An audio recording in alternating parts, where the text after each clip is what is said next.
Hello student. आज मैं आपको बीएड सेकेंड ईयर के पेपर एक समावेशी विद्यालय के सृजन का एक महत्वपूर्ण टॉपिक बालक पर समुदाय के शैक्षिक प्रभाव को पढ़ाने जा रही हूँ। तो चलिए स्टार्ट करते हैं। बालक पर समुदाय के शैक्षिक प्रभाव को निम्न प्रकार से समझाया जा सकता है, जिसमें पहला है मानसिक विकास।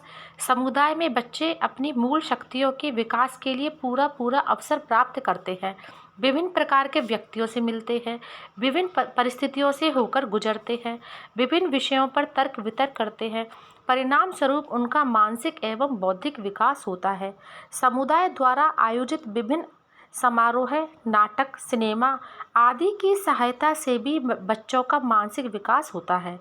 अब दूसरा देखते हैं शारीरिक विकास। बच्चे परिवार तथा समुदाय के सदस्यों का अनुकरण कर रहन सहन के तरीके सीखते हैं। स्वस्थ रहने के लिए आदतों का निर्माण परिवार और समुदाय के सदस्यों का अनुकरण करने से ही होता है। समुदाय के सदस्य स्थान स्थान पर व्यायाम शाखाएं, अखाड़े, खेल के मैदान और पार्क आदि की व्यवस्था करते हैं। इससे बच्चों के शारीरिक विकास में बड़ी सहायता मिलती है।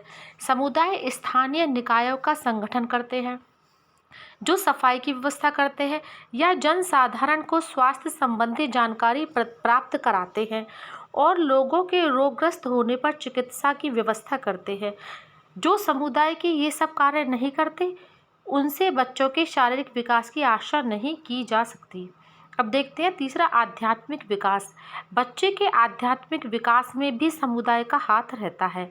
यदि समुदाय धर्म प्रधान होता है तो बच्चों में धार्मिक भावना का विकास होता है। वे आत्मा और परमात्मा के बारे में सोचते हैं। यदि समुदाय में धर्म का स्थान नहीं होता तो परिवार में पड़े धार्मिक संस्कार भी धुंधले पड़ने लगते हैं। हमारा देश धर्म प्रधान देश है। कोई भी समुदाय धर्म विहीन नहीं है। हमारे यहाँ तो समुदायों में बड़े बड़े धार्मिक संगठन हैं। वे अनेक संस्थाओं का निर्माण करते हैं और धर्म का प्रचार करते हैं। धर्म प्रचार और आध्यात्मिकता के विकास में भारतीय समुदाय विशेष रूप से प्रयत्नशील है। अब देखते हैं आगे हम सामाजिक विकास। समुदाय एक ऐसा सामाजिक समूह होता है जिसके सदस्यों के बीच हम की भावना होती है और इसके सदस्य आपस में मिलजुल कर रहते हैं और अपनी सामान्य आवश्यकताओं की पूर्ति एक दूसरे के सहयोग से करते हैं।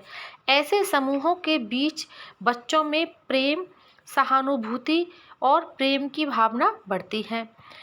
उनमें दया, क्षमा, त्याग और परोपकार आदि गुणों का विकास होता है और वे समाज में समायोजन करना सीखते हैं। इस प्रकार उनका सामाजिक विकास होता है। समुदाय में समय समय पर साहित्यिक, सांस्कृतिक, सामाजिक, धार्मिक और राजनैतिक आयोजन होते रहते हैं। बच्चे भी उनमें भाग लेते हैं। समुदाय प्रौढ़ शिक्षा, जन शिक्षा और स्त्री शिक्षा की व्यवस्था कर इस ओर बहुत अधिक सहायक होते हैं। अब अगला देखते हैं व्यावसायिक एवं औद्योगिक शिक्षा। जिस समुदाय में जो व्यवसाय व उद्योग होते हैं, बच्चे प्राय उन्हीं से सीखते हैं। कृषक के बच्चों को खेती करने की शिक्षा उसके अपने परिवार और गांव के अन्य लोगों से मिल जाती है। शेष शिक्षा भी बच्चे अपने परिवार से ही ग्रहण करते हैं। हाँ, भारी उद्योगों की शिक्षा के लिए उन्हें विद्यालयों पर निर्भर रहना पड़ता है। इसके लिए समुदाय विद्यालय और महाविद्यालयों का निर्माण करते हैं।